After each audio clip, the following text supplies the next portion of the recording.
Toyota Yaris Cross ni memang kuat makan minyak. Okay guys, kalau korang tengok tu range dia dah kosong.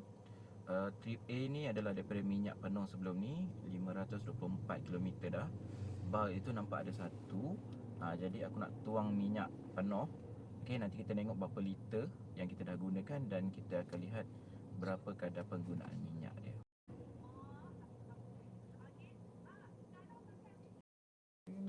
Okey, jadi kita tengok 31.5 liter bahagi dengan 224 km dan kita tengok berapa jumlah dia.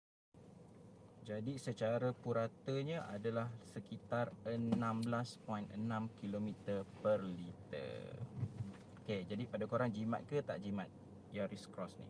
Jadi macam mana? Korang rasa berbaloi tak untuk korang ambil Yaris Cross ni sebagai SUV pilihan keluarga korang? Okay, tolong komen kat bawah.